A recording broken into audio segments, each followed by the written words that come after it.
Good morning. My apologies for yesterday. We had a few issues to sort out and the broadcast was a bit of a short one.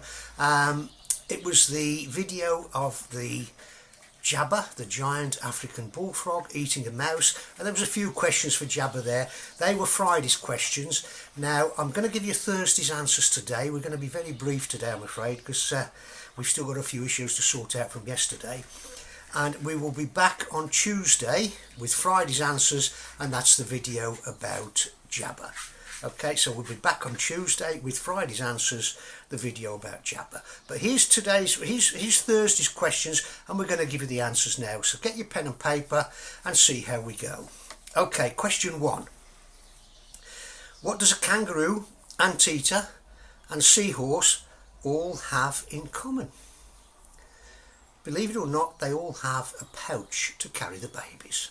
So that's a kangaroo, an anteater and a seahorse all have pouches to carry their babies. Okay. Number 2. What is a female donkey called? Well, it's called a jenny. A jenny. And it's spelt exactly the same way as the girl's name. Jenny. Number 3. What colour are the spots on a common ladybird?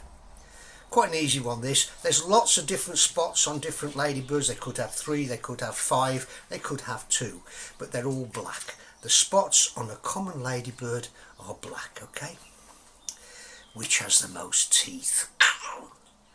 Reptiles or fish? Well, we know reptiles and fish have teeth. We know some sharks have lots of teeth, and big teeth at that. But it's actually the reptiles. The reptiles have more teeth than fish. What is a young penguin called?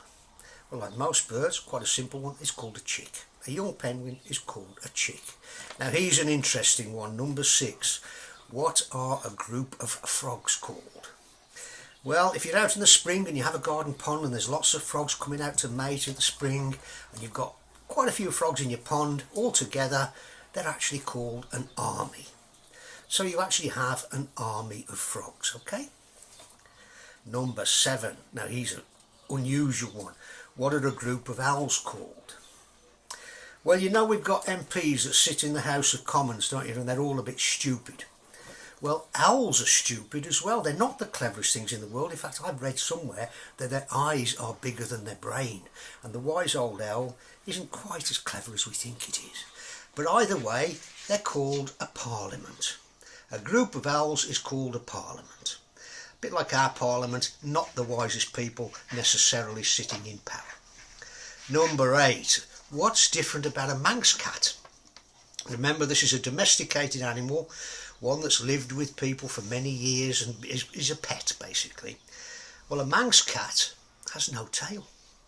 And it's not docked or chopped off, that's illegal now anyway over here. They are born with no tail. So the Manx cat has no tail, okay? Number 9. Name the slowest animal in the world. Now that's a 3-toed sloth, okay? A 3-toed sloth. And I happen to know a good friend of mine who was bitten by one once.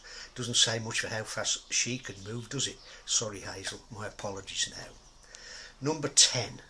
A group of lions is called a what? A group of lions is called a pride. So if you did quite well on those, guys, give yourself a round of applause. Any questions, you know you can message me. The Tony Butler video of the frog is on my own page, Facebook page, Tony Butler. If you have a look at those, we'll give you the answers to those on Tuesday. We'll be back into the swing of things, and then we'll be meeting some more animals as well. Have a good Easter. Don't eat too much chocolate. Speak to you soon. Bye.